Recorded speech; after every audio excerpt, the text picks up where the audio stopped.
Jangan beri saya nasihat filosofis, Bayu. Saya baru saja kehilangan 15% nilai perusahaan dalam satu malam. Dan Anda akan kehilangan sisanya jika tetap memangkas dahan yang justru sedang menyimpan nutrisi untuk esok pagi. Angka-angka di layar monitor itu tidak pernah berbohong. Tapi sore ini mereka terasa seperti pisau yang mengiris perlahan harga diri yang telah kubangun selama 1 dekade. Merah.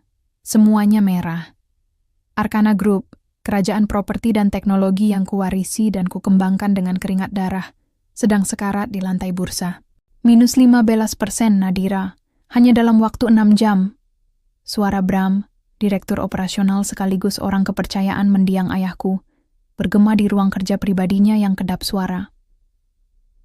Jika kau tidak segera menandatangani surat likuidasi aset cadangan sekarang, besok kita tidak akan punya cukup uang, bahkan untuk membayar listrik di gedung ini.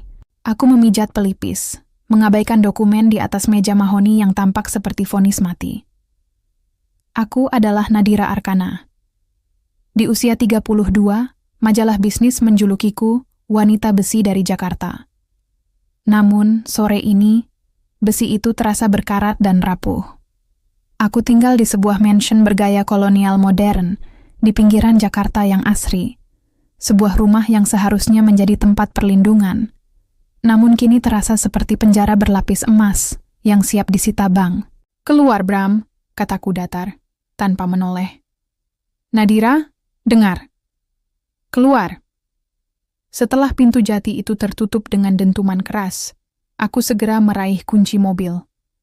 Aku tidak tahan berada di dalam ruangan yang penuh dengan aroma keputusasaan ini. Aku butuh udara. Aku butuh mencium bau tanah. Sesuatu yang nyata. Bukan sekadar angka digital yang menguap begitu saja. 30 menit kemudian, aku tiba di halaman belakang mansionku. Luasnya hampir 1 hektar. Dipenuhi dengan vegetasi yang tertata rapi. Disinilah satu-satunya tempat di mana aku bisa merasa memegang kendali. Namun, langkahku terhenti saat melihat sesosok pria berjongkok di dekat barisan mawar Juliet kesayanganku. Dia adalah Bayu, tukang kebun yang baru bekerja sekitar 3 bulan. Ia memakai kaos abu-abu pudar dan topi caping yang menutupi sebagian wajahnya. Ia tampak begitu tenang, seolah-olah dunia di luar gerbang ini tidak sedang terbakar. "Kau masih bekerja jam segini, Bayu?" tanyaku, mencoba menormalkan suaraku yang serak. Bayu berdiri, membersihkan tanah dari tangannya dengan santai. Ia tidak menunduk ketakutan seperti stafku yang lain saat aku sedang murka. Matanya teduh, namun ada ketajaman yang aneh di sana. "Tanah tidak mengenal jam kerja, Bu Nadira," jawabnya pelan. "Mawar ini sedang stres. Mereka butuh perhatian lebih sebelum matahari benar-benar tenggelam." Aku tertawa getir. "Mawar itu stres? Aku lebih stres dari tumbuhan manapun di dunia ini, Bayu. Besok, mungkin taman ini bukan lagi tanggung jawabmu, karena aku mungkin tidak sanggup lagi membayar jasamu." Bayu terdiam sejenak, memandang cakrawala yang mulai berubah jingga keunguan. Karena penurunan 15% itu, aku tersentak. Bagaimana seorang tukang kebun bisa tahu angka spesifik kerugian sahamku? Aku menatapnya tajam, mencari tanda-tanda apakah dia adalah mata-mata kompetitor atau hanya orang asing yang terlalu banyak mendengar gosip. "Jangan heran," lanjutnya seolah membaca pikiranku. "Angin membawa banyak cerita, dan wajah Anda membawa lebih banyak berita daripada surat kabar pagi tadi." Ia melangkah mendekati sebuah pohon ek besar di sudut taman. "Jangan jual saham itu sekarang, Bu. Jika Anda melepasnya malam ini, Anda hanya akan memberi makan para hiu yang sudah mencium bau darah." "Kau tidak mengerti urusan korporat, Bayu," desis pelanku, lebih kepada diriku sendiri. "Dewan direksi mendesakku. Aku harus menyelamatkan apa yang tersisa." Bayu menggeleng pelan, lalu menunjuk ke arah dahan pohon yang baru saja ia pangkas.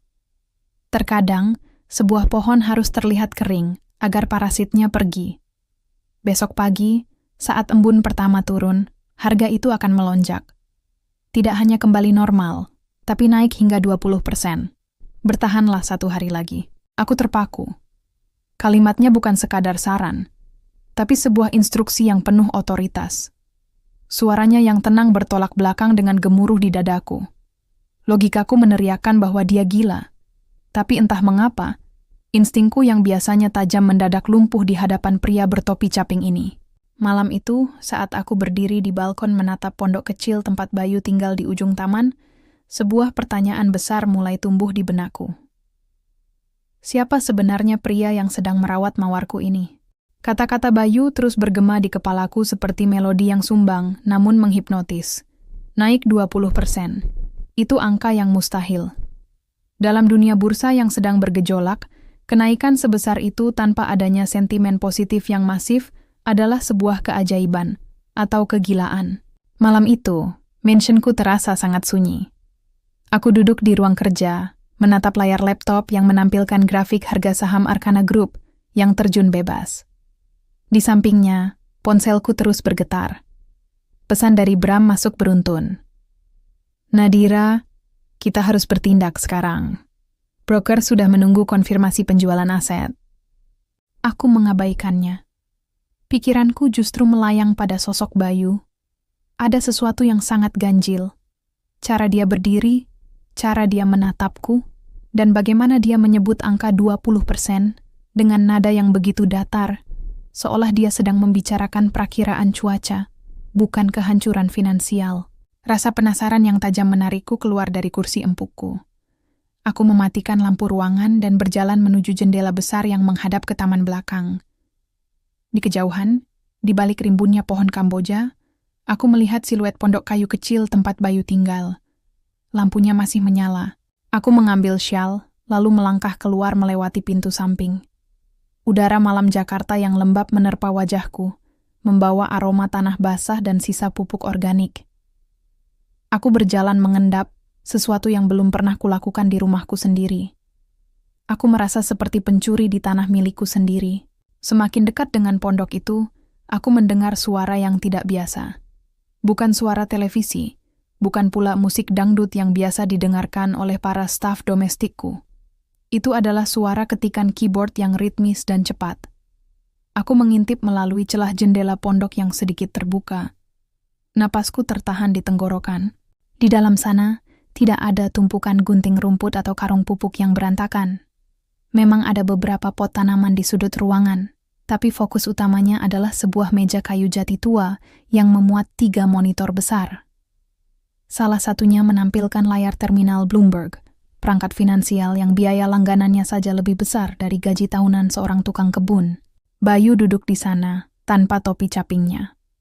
Rambutnya yang sedikit berantakan terlihat jelas di bawah lampu meja yang temaram. Ia tidak lagi tampak seperti pria desa yang lugu. Ia mengenakan kacamata baca, dan jari-jarinya menari di atas keyboard, dengan kecepatan yang hanya dimiliki oleh para trader profesional. Sepertinya mawar-mawar itu memang butuh lebih banyak air daripada yang saya duga, Bu Nadira. Aku tersentak dan hampir terjatuh. Bayu tidak menoleh, tapi dia tahu aku ada di sana. Dia memutar kursi kayunya, menatapku dengan ekspresi tenang yang sama, meski kali ini ada sedikit senyum tipis di sudut bibirnya. Masuklah, Bu. Udara malam tidak baik untuk kesehatan Anda yang sedang stres. Aku mendorong pintu pondok yang tidak terkunci itu. Ruangan ini berbau harum buku tua dan kopi pahit. Mataku langsung tertuju pada rak bukunya. The Intelligent Investor karya Benjamin Graham, Security Analysis, dan beberapa buku tentang teori fraktal. Siapa kau sebenarnya, Bayu? Suaraku bergetar, antara marah karena merasa dibohongi dan takjub karena apa yang kulihat. Tukang kebun mana yang menggunakan Bloomberg Terminal untuk memangkas rumput? Bayu terkekeh pelan. Suara yang rendah dan hangat. Saya hanya seseorang yang gemar membaca pola, Bu. Di taman, saya membaca pola pertumbuhan akar dan kapan badai akan datang. Di sana, ia menunjuk ke arah monitor yang penuh dengan grafik harga saham. Saya membaca pola ketakutan dan keserakahan manusia. Keduanya tidak jauh berbeda. Kau memprediksi kenaikan 20% itu dari pola? Tanyaku retoris. Itu tidak masuk akal. Pasar sedang panik. Justru di saat paniklah, pola yang paling jelas muncul. Bayu berdiri, berjalan ke arah jendela dan menunjuk keluar, ke arah kegelapan taman. Lihat pohon ek itu. Dia tidak tumbang, karena dia tahu kapan harus menggugurkan daunnya untuk menyimpan energi. Besok pagi Arkana Group akan menggugurkan bebannya. Akan ada pengumuman besar yang tidak diketahui oleh direksi Anda, bahkan oleh Bram sekalipun. Aku terpaku di tengah ruangan sempit itu. Di satu sisi, ada Bram dan para ahli finansial berpendidikan Ivy League yang menyuruhku menyerah. Di sisi lain, ada seorang tukang kebun misterius yang memiliki perangkat intelijen pasar paling mahal di dunia di dalam pondok reotnya. "Kenapa kau membantuku?" tanyaku lirih. Bayu menatapku dalam-dalam. "Karena Anda satu-satunya CEO yang saya lihat masih mau menangis karena tanaman yang layu, bukan hanya karena angka yang merah. Dunia bisnis butuh orang yang masih punya hati, Nadira." Malam itu, aku pulang ke rumah utama dengan kepala yang berdenyut. Aku mengambil keputusan yang paling gila dalam hidupku. Aku mengirim satu pesan singkat kepada Bram. Batalkan semua penjualan. Tahan posisi. Kita bertaruh pada esok hari. Aku tidak tahu apakah besok aku akan bangkit sebagai pemenang atau kehilangan segalanya. Namun, satu hal yang pasti, Bayu bukanlah sekadar tukang kebun. Dia adalah badai yang tenang. Pagi harinya, suasana di kantor pusat Arkana Group terasa seperti di dalam ruang tunggu eksekusi mati. Saat aku melangkah melewati lobi marmer yang biasanya terasa megah, kini atmosfernya terasa dingin dan mencekam. Para karyawan berbisik-bisik, mata mereka melirikku dengan tatapan kasihan, atau mungkin penghakiman. Aku masuk ke ruang rapat besar di lantai 55.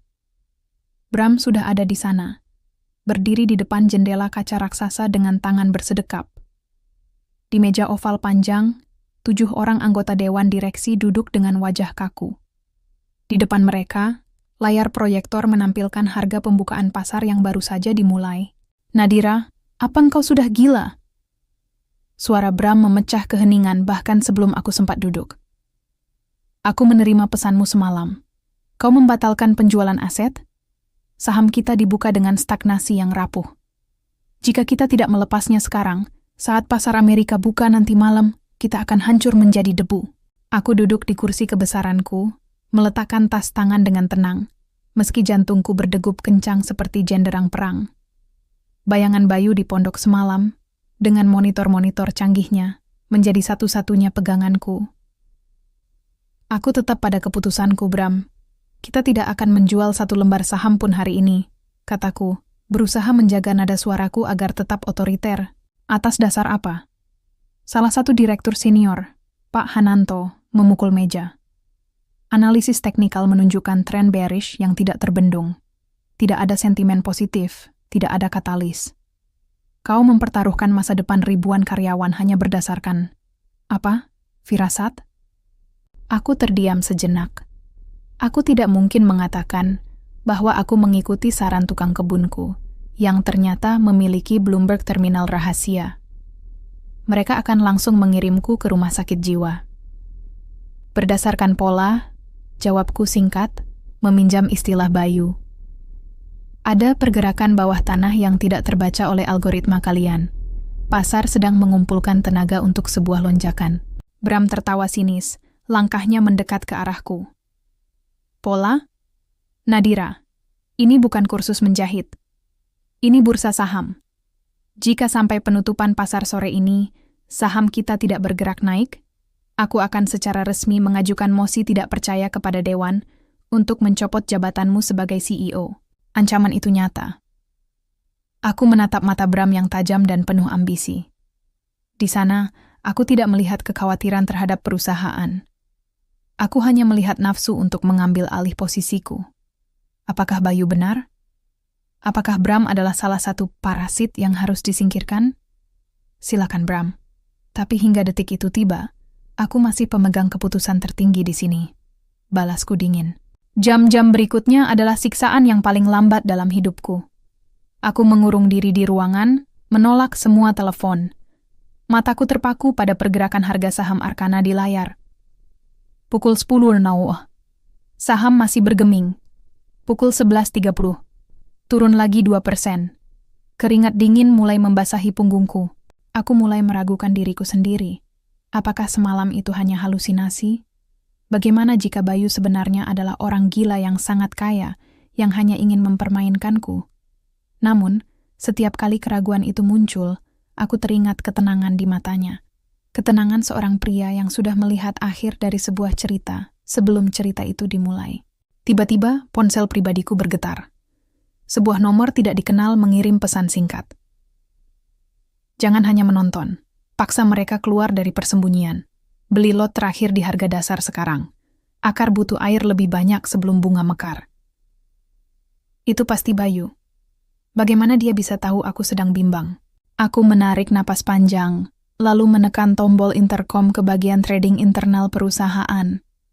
Ini Nadira, gunakan dana cadangan darurat. Beli semua sisa saham Arkana yang tersedia di pasar sekarang juga. Ya, semuanya. Suara di seberang sana terdengar gagap. Tapi Bu, itu melanggar semua prosedur manajemen risiko kita. Lakukan saja, teriakku. Aku baru saja mempertaruhkan seluruh harta pribadiku dan cadangan terakhir perusahaan.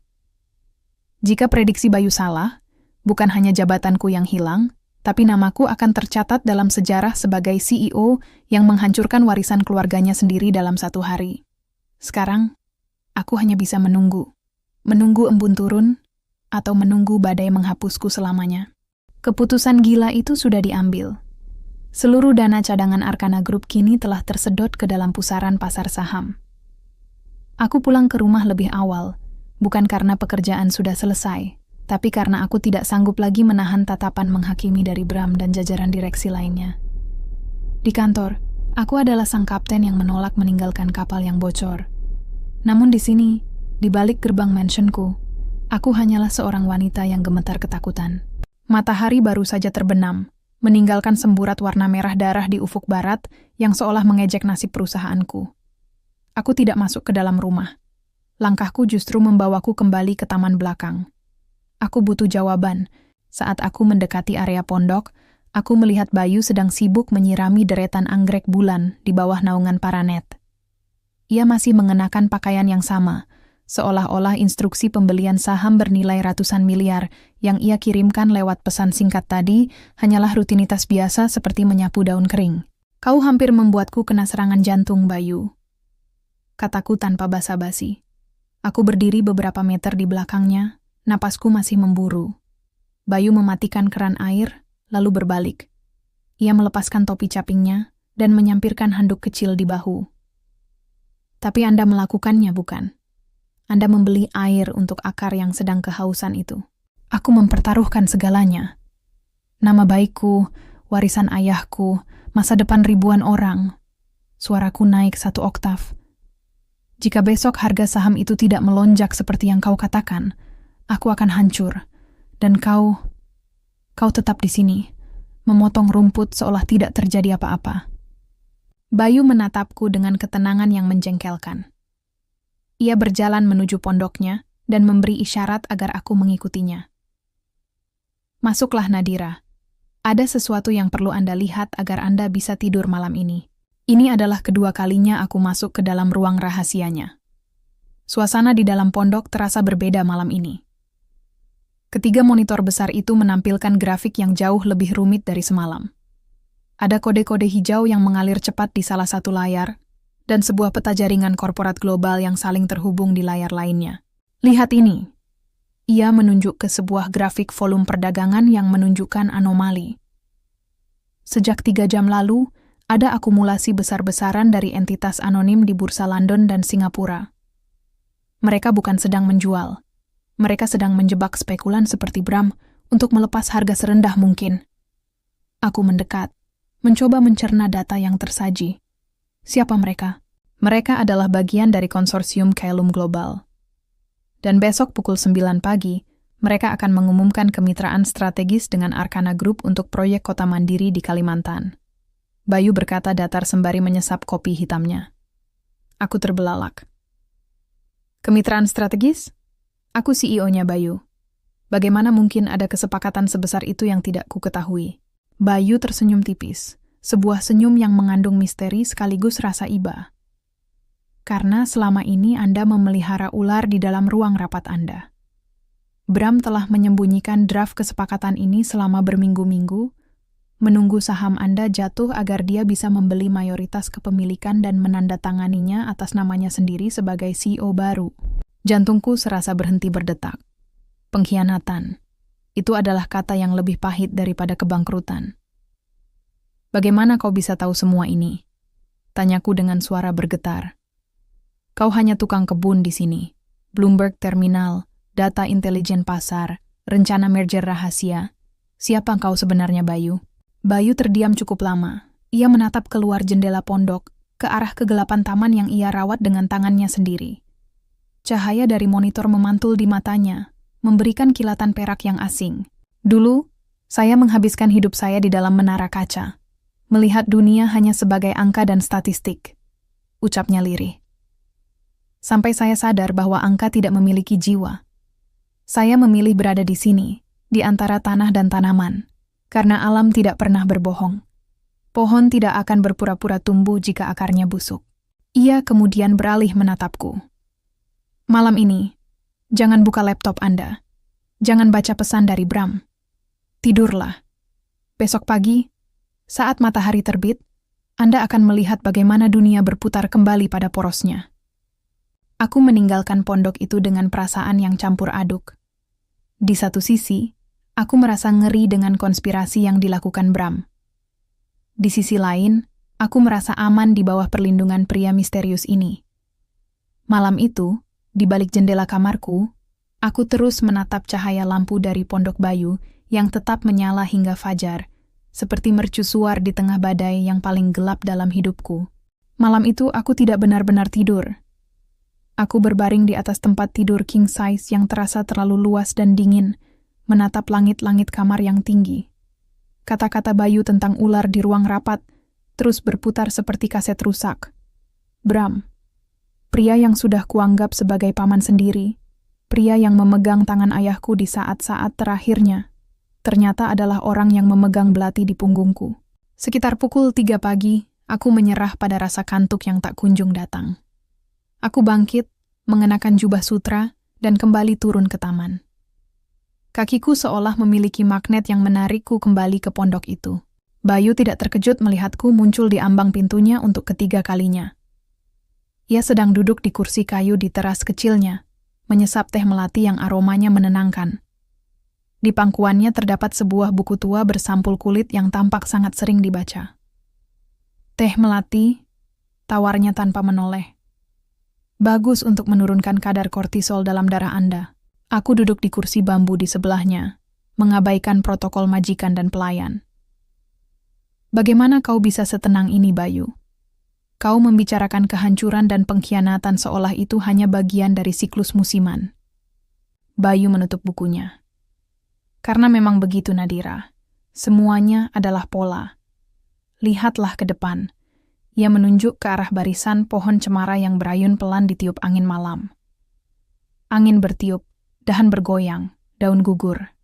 Manusia menyebutnya kekacauan, tapi alam menyebutnya keseimbangan. Pasar saham juga sama. Apa yang Anda lihat sebagai kehancuran di layar monitor, sebenarnya adalah mekanisme pasar untuk membersihkan diri dari mereka yang tidak memiliki akar yang kuat. Tapi Bram punya akar yang sangat kuat di perusahaanku, bantahku. Tidak. Bayu menggeleng. Dia punya parasit bukan akar. Dia menghisap dari luar, tidak menumbuhkan dari dalam. Itulah perbedaannya. Pola keserakahan selalu memiliki cacat yang sama. Mereka terlalu terburu-buru. Aku menatap profil samping wajahnya. Di bawah cahaya rembulan, guratan wajah Bayu tidak menunjukkan usia yang pasti. Ia bisa saja berusia 40 atau 60 tahun. Kau bicara seperti seorang profesor filosofi, bukan tukang kebun. Dan monitor di dalam sana, itu bukan alat orang biasa. Siapa kau di masa lalu? Apa yang membuat seorang ahli finansial sepertimu memilih untuk mengurusi rumput di rumahku? Bayu terdiam cukup lama, membiarkan suara jangkrik mengisi kekosongan di antara kami. Nama saya tidak penting, Nadira. Masa lalu hanyalah pupuk untuk masa sekarang. Katakanlah, saya pernah berada di puncak gunung tertinggi, melihat semua cahaya kota di bawah kaki saya, dan saya menyadari bahwa semakin tinggi Anda berdiri, semakin sedikit oksigen yang tersisa untuk hati nurani Anda. Ia menoleh padaku, matanya berkilat tajam. Saya di sini karena saya ingin belajar kembali cara bernapas. Dan saya membantu Anda karena saya melihat ayah Anda di dalam diri Anda, seorang pembangun, bukan penghancur. Ayah Anda membangun Arkana dengan cinta, bukan sekadar algoritma. Kau mengenal ayahku?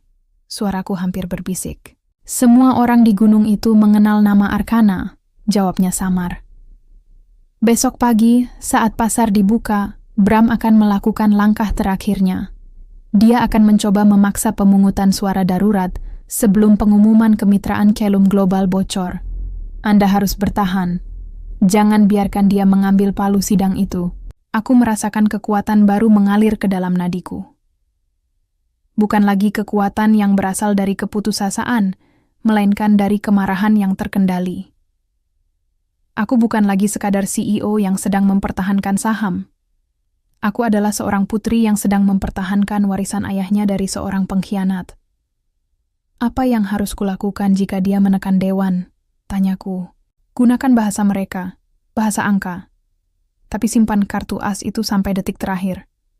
Biarkan dia merasa sudah menang. Bayu berdiri, menandakan pembicaraan selesai. Sekarang, kembalilah ke rumah. Mandilah dengan air hangat.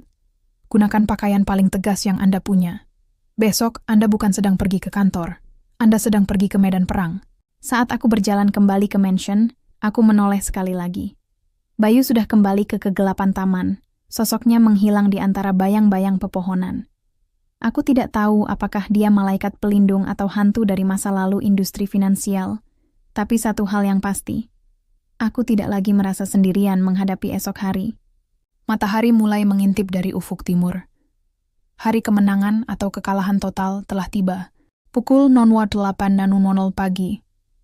Aku berdiri di depan cermin besar di kamarku, mengenakan setelan power suit berwarna biru gelap yang tajam. Aku mengulas lipstik merah tua, warna yang selalu kugunakan saat aku harus membuat keputusan yang bisa mengubah hidup banyak orang. Kata-kata Bayu semalam adalah amunisi di kepalaku. Gunakan pakaian paling tegas yang Anda punya. Hari ini, aku bukan sekadar Nadira yang rapuh. Aku adalah benteng terakhir Arkana Group. Saat aku melangkah masuk ke ruang rapat, suasananya jauh lebih panas dibanding kemarin. Bram sudah berdiri di ujung meja, dikelilingi oleh para pemegang saham minoritas yang tampak cemas. Wajahnya berseri-seri. Jenis keceriaan predator yang tahu mangsanya sudah terjebak di sudut lubang. Tepat waktu, Nadira, sapa Bram dengan nada merendahkan. Kami baru saja akan memulai pemungutan suara untuk melucuti wewenang eksekutifmu. Laporan pagi ini menunjukkan saham kita masih tertahan di zona merah. Kau telah membakar dana cadangan perusahaan untuk membeli saham sampah kemarin sore. Itu adalah kelalaian tugas yang fatal. Aku duduk di kursi kepemimpinanku dengan ketenangan yang bahkan membuat diriku sendiri terkejut. Duduklah, Bram. Rapat belum dibuka secara resmi. Tidak perlu formalitas lagi, teriak Pak Hananto dari ujung meja. Nadira, kau telah mempertaruhkan segalanya pada firasat yang tidak masuk akal. Kami punya tanggung jawab kepada investor. Aku membuka laptopku, menghubungkannya ke layar proyektor besar. Bukan grafik saham yang kutampilkan, melainkan struktur kepemilikan saham terbaru yang telah kuperbarui tadi subuh. Kemarin, aku membeli sisa 10% saham yang beredar di publik, menggunakan dana cadangan dan aset pribadiku. Kataku pelan namun tegas. Itu artinya, saat ini keluarga Arkana memegang 51% kendali penuh.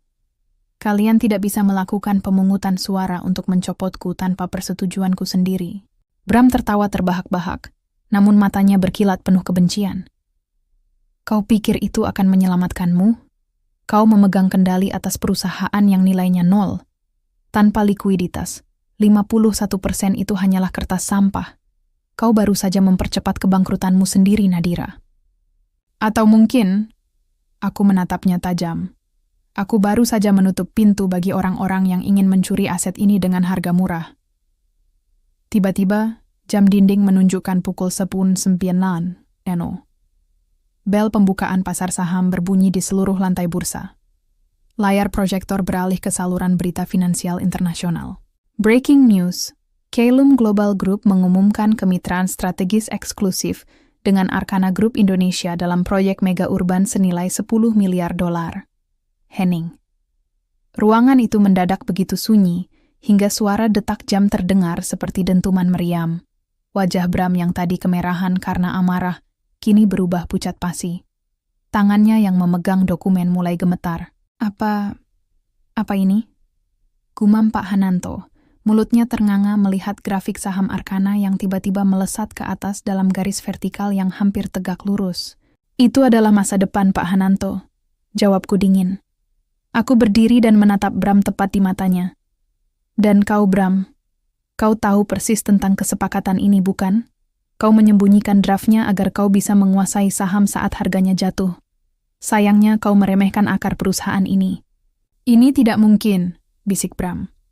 Bagaimana kau bisa tahu? Kesepakatan ini masih dalam status highly confidential di server London. Aku teringat Bayu. Teringat monitor-monitor di pondok kecil itu. Ada banyak hal di dunia ini yang tidak bisa dibaca oleh pengkhianat, Bram. Salah satunya adalah loyalitas. Di layar, harga saham kami melompat 10%, 15%, dan terus merangkak menuju angka 20%. Ini bukan sekadar kemenangan. Ini adalah pembantaian bagi para spekulan yang melakukan short selling terhadap saham kami. Bram, kataku sambil merapikan dokumen di depanku. Tim audit dan hukum sudah menunggumu di luar. Aku telah menemukan jejak digital komunikasi rahasiamu dengan pihak lawan untuk menyabotase harga saham. Kau tidak hanya keluar dari perusahaan ini, kau akan keluar dari industri ini untuk selamanya. Saat petugas keamanan masuk untuk mengawal Bram keluar, ia sempat menoleh padaku dengan tatapan tak percaya. Siapa yang membantumu, Nadira? Kau tidak mungkin melakukan ini sendirian. Aku hanya tersenyum tipis. Seseorang yang tahu cara membaca angin, Bram. Sesuatu yang tidak akan pernah kau mengerti. Saat pintu tertutup, aku terduduk kembali di kursiku. Napasku terasa lega untuk pertama kalinya dalam 1 minggu. Aku berhasil. Tapi di balik rasa lega itu, satu pertanyaan besar masih menghantuiku. Mengapa Bayu, pria yang memiliki kekuatan untuk menggerakkan pasar global, memilih untuk menyiram mawar di halamanku? Sorak-sorai pecah di luar ruang rapat. Aku bisa mendengar suara langkah kaki yang berlarian dan pekikan kegembiraan dari lantai trading. Di layar besar, grafik saham Arkana Group tidak lagi merangkak. Ia melompat. Angka hijau itu berkedip-kedip liar, menyentuh kenaikan 22% dalam waktu kurang dari 1 jam. Kami bukan hanya selamat, kami baru saja mencetak sejarah sebagai pemulihan harga saham tercepat di kuartal ini. Namun, di tengah hiruk-pikuk itu, aku merasa kosong. Aku berjalan keluar dari ruang rapat, melewati Pak Hananto, dan direksi lainnya yang kini berusaha menjilat sisa-sisa wibawaku. Aku mengabaikan mereka semua. Tujuanku hanya satu, pulang. Di dalam mobil dalam perjalanan pulang ke mansion, aku terus menatap layar ponselku. Berita tentang Caelum Global menjadi headline di seluruh dunia. Para analis memuji kepintaranku dalam melakukan akuisisi balik di titik terendah. Mereka menyebutku jenius yang tenang. Mereka tidak tahu bahwa kejeniusan itu berasal dari instruksi seorang pria yang tadi pagi mungkin sedang sibuk membersihkan lumut di pinggir kolam. Setibanya di rumah, aku tidak masuk ke gedung utama. Aku langsung berlari menuju taman belakang. Sepatu hak tinggiku terbenam di tanah yang lembut, tapi aku tidak peduli. Bayu, teriakku saat mendekati pondoknya. Tidak ada jawaban. Pintu pondoknya terbuka sedikit. Terayun pelan ditiup angin sore. Aku mendorongnya masuk. Ruangan itu rapi, terlalu rapi. Monitor-monitor canggih yang semalam menyala terang dengan data global, kini telah gelap dan tertutup kain hitam. Meja kayunya bersih. Aroma kopi pahit masih tertinggal di udara, tapi pemiliknya tidak ada di sana. Aku berbalik dan menemukan Bayu sedang berdiri di bawah pohon ek besar, tempat dia pertama kali memberiku saran misterius itu. Ia sedang mengasah parang tuanya dengan batu asah. Suara gesekan logamnya terdengar ritmis di tengah kesunyian taman. "Selamat atas kemenangannya, Bu Nadira," ucapnya tanpa menoleh. Angka 20% itu terlihat cantik di layar, bukan? Kau sudah tahu, kataku sambil terengah. Kau sudah tahu segalanya. Kenapa kau tidak mengatakannya sejak awal? Tentang pengkhianatan Bram, tentang Caelum Global. Kau membiarkanku berada di tepi jurang sampai detik terakhir. Bayu berhenti mengasah. Ia menatap parangnya, lalu beralih menatapku. Jika saya mengatakannya saat Anda sedang panik, Anda tidak akan belajar cara berdiri tegak di tengah badai. Anda harus merasakan dinginnya ujung jurang itu, agar Anda tahu bahwa Anda punya sayap untuk terbang. Aku melangkah mendekat. Rasa penasaran yang kupendam selama berhari-hari kini meledak. Siapa kau sebenarnya? Bram bertanya siapa yang membantuku. Dia bilang, data merger itu terkunci di server London. Tidak ada tukang kebun di dunia ini yang bisa menembus enkripsi tingkat tinggi seperti itu kecuali dia adalah bagian dari sistem itu sendiri. Potong Bayu dengan senyum misterius. Ia meletakkan parangnya dan berjalan menuju kursi bambunya. Dunia bisnis adalah permainan cermin, Nadira. Apa yang Anda lihat di permukaan seringkali hanyalah pantulan dari apa yang ingin orang lain perlihatkan. Saya hanya membantu Anda memecahkan cermin itu. Tapi kau triliuner, bukan? Suaraku merendah. Aku melihat buku-buku itu, perangkat itu. Kau bukan Bayu si tukang kebun. Kau adalah seseorang yang seharusnya memimpin dunia, bukan memotong dahan mati di rumahku. Bayu tertawa kecil. Suara yang terdengar sangat kontras dengan ketegangan yang kurasakan. Memotong dahan mati jauh lebih memuaskan daripada memotong karier orang di bursa saham. Percayalah. Di sini, jika saya merawat sesuatu dengan benar, dia akan tumbuh. Di sana, seringkali kita membangun sesuatu hanya untuk melihat orang lain menghancurkannya demi keuntungan jangka pendek. Tiba-tiba, suara deru mesin terdengar dari kejauhan. Bukan suara mobil, melainkan suara baling-baling yang semakin mendekat. Aku menengadah ke langit.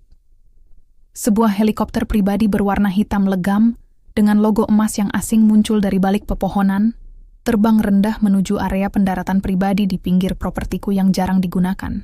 Waktu saya sudah habis di sini, ucap Bayu pelan.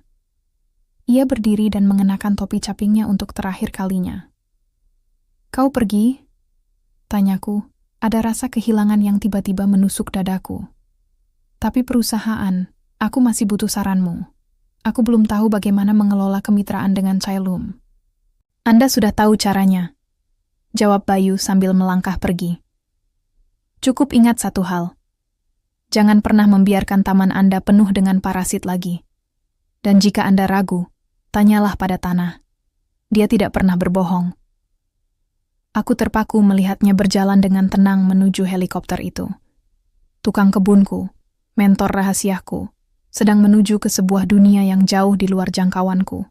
Angin kencang dari baling-baling helikopter itu menghempas rambut dan pakaianku, menciptakan badai kecil di tengah taman yang biasanya tenang.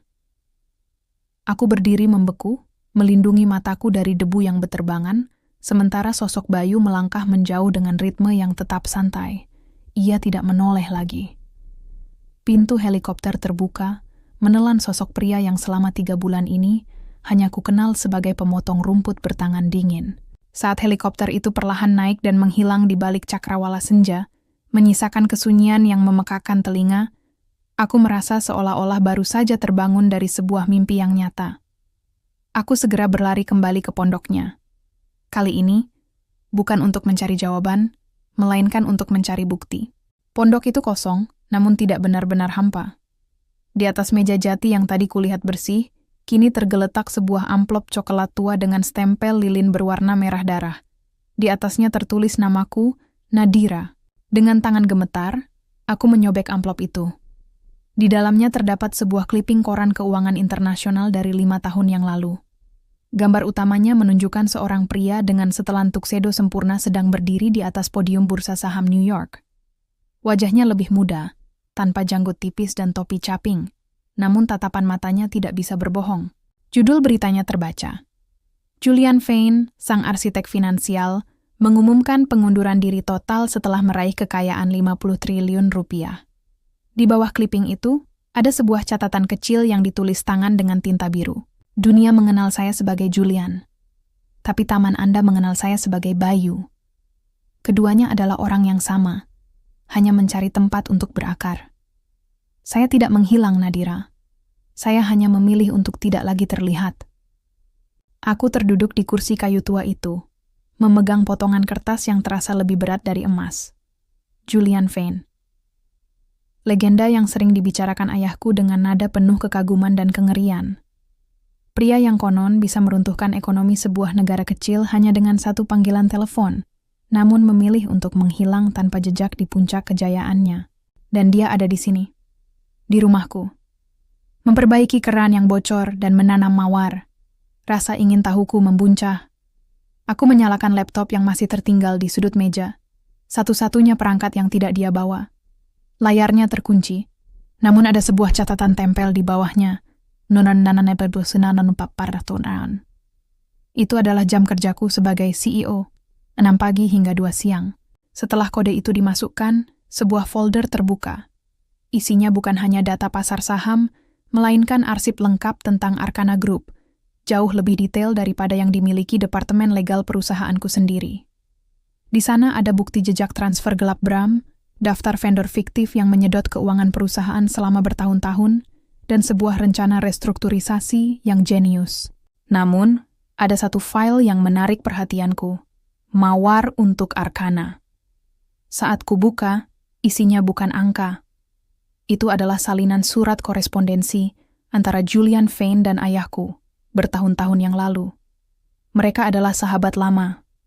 Ayahku pernah menyelamatkan karier Julian di awal masa mudanya, dan Julian berjanji akan menjaga taman milik ayahku jika badai besar datang melanda.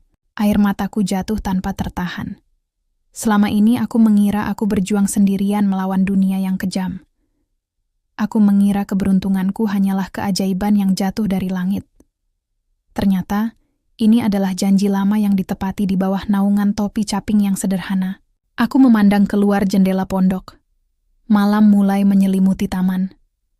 Mawar-mawar Juliet yang tadi pagi tampak stres, kini terlihat tegak dan anggun ditiup angin malam.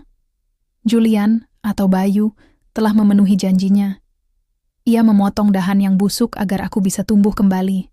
Namun, saat aku melihat lebih teliti ke dalam folder rahasia itu, aku menemukan satu dokumen terakhir bertanda peringatan. File itu berisi profil sebuah perusahaan kompetitor yang baru saja mengakuisisi sisa hutang Arkana di pasar gelap. Kemenangan hari ini hanyalah permulaan. Perang yang sebenarnya baru saja dimulai, dan kali ini, aku harus bertempur tanpa sosok pria di balik topi caping itu di sampingku. Kertas-kertas di tanganku terasa panas, seolah-olah rahasia yang terkandung di dalamnya memiliki suhu sendiri. Aku menghabiskan sepanjang malam di dalam pondok itu, membaca setiap baris korespondensi antara ayahku dan Julian Fane. Semakin dalam aku menggali, semakin aku menyadari bahwa dunia bisnis yang kupahami selama ini hanyalah permukaan air yang tenang. Sementara di bawahnya terdapat arus deras yang mampu menghancurkan siapapun yang tidak siap. Pagi harinya, aku tidak pergi ke kantor. Aku meminta asisten pribadiku untuk membatalkan semua pertemuan. Aku butuh waktu untuk mencerna warisan terakhir yang ditinggalkan Bayu atau Julian sebelum aku melangkah ke babak berikutnya. Aku berjalan menyusuri taman, berhenti di setiap titik di mana Bayu pernah berdiri. Di dekat kolam ikan, di bawah pohon ek, dan di antara barisan mawar. Sekarang aku melihat taman ini dengan mata yang berbeda. Ini bukan sekadar tanaman. Ini adalah cetak biru strategi. Cara dia mengelompokkan tanaman yang saling mendukung, cara dia mengatur drainase agar air tidak menggenang. Semuanya adalah metafora tentang bagaimana mengelola sebuah korporasi besar. Saat aku kembali ke pondok untuk mengambil tasku, aku melihat sesuatu yang terlewatkan semalam. Di bawah meja kayu, terselip sebuah kotak kayu kecil yang dikunci dengan gembok kombinasi. 4 angka lagi, gumamku. Aku mencoba angka-angka penting dalam hidupku. Tanggal lahir ayah, tanggal berdirinya Arkana, bahkan harga saham kemarin. Gagal. Lalu aku teringat ucapan Bayu, tanyalah pada tanah. Dia tidak pernah berbohong. Aku teringat saat dia pertama kali muncul, dia sedang memangkas dahan mati. Aku mengingat jumlah dahan yang dia potong hari itu. Angka yang tidak sengaja kucatat karena rasa kesalku. 1508. Kode itu berbunyi klik. Di dalam kotak itu tidak ada uang atau dokumen berharga. Hanya ada sepasang sarung tangan berkebun yang sudah tua, sebuah gunting rumput kecil, dan sekeping koin perak kuno dengan simbol pohon yang kuat di satu sisi dan pedang yang patah di sisi lainnya. Ada sebuah memo pendek di dalamnya. Nadira, Julian Vane adalah pria yang memiliki pedang, tapi Bayu adalah pria yang memiliki pohon. Pedang bisa memenangkan perang, tapi hanya pohon yang bisa memberi kehidupan. Jangan menjadi Julian. Tetaplah menjadi Nadira yang peduli pada mawar yang layu. Aku menggenggam koin itu erat hal. Inilah pelajaran terakhirnya. Dia tidak ingin aku menjadi predator dingin seperti dirinya di masa lalu. Dia ingin aku memimpin dengan kemanusiaan yang telah dia temukan kembali di taman ini. Ponselku berdering. Itu dari tim legal. Bu Nadira, pihak kompetitor yang memegang hutang kita di pasar gelap, baru saja mengirimkan somasi. Mereka menuntut pelunasan instan, atau mereka akan menyita aset inti kita di Kalimantan. Mereka tahu tentang kemitraan Cailum dan ingin merebutnya sebelum kita mulai. Aku menarik napas panjang. Jika ini terjadi 2 hari lalu, aku mungkin akan pingsan karena panik. Tapi sekarang, aku merasa tenang. Aku menatap sarung tangan berkebun di kotak itu. Siapkan ruang rapat, kataku dengan suara yang tidak goyah sedikit pun. Dan panggil tim humas. Kita tidak akan membalas dengan tuntutan hukum. Kita akan membalas dengan sesuatu yang tidak mereka duga. Transparansi total. Aku menyadari bahwa kekuatan terbesar Arkana bukan pada rahasia yang kita simpan, tapi pada kepercayaan yang kita bangun. Julian Vane mungkin telah pergi, tapi Bayu telah meninggalkan jiwanya di dalam diriku. Aku mengenakan blazerku, tapi kali ini aku menyelipkan koin perak itu di saku dadaku, tepat di atas jantungku. Aku berjalan menuju mobil, melewati para pelayan yang menatapku dengan hormat. Sebelum masuk ke dalam mobil, aku menoleh ke arah taman untuk terakhir kalinya. Angin berhembus, menggoyangkan dahan pohon ek, seolah-olah alam sedang memberiku restu. Perang belum berakhir, tapi aku tidak lagi takut pada kegelapan. Aku tahu cara menanam di tengah badai. Ruang rapat Arkana Group pagi ini tidak terasa seperti medan perang, melainkan seperti sebuah altar kejujuran. Di hadapanku, para perwakilan dari konsorsium yang mencoba mencekik leher perusahaanku duduk dengan angkuh. Mereka membawa tumpukan dokumen hutang, siap untuk merampas aset di Kalimantan yang kini nilainya berlipat ganda sejak pengumuman merger dengan Cailum Global. Anda tidak punya pilihan, Bu Nadira, kata pengacara mereka dengan senyum tipis. Bayar tunai hari ini atau serahkan hak kelola proyek tersebut. Aku menyentuh saku blazerku, merasakan koin perak pemberian Bayu di sana. Dingin dan keras, namun memberi kehangatan yang aneh. Aku tidak akan menyerahkan satu jengkal pun tanah di Kalimantan, jawabku tenang. Aku membuka folder yang disiapkan Bayu.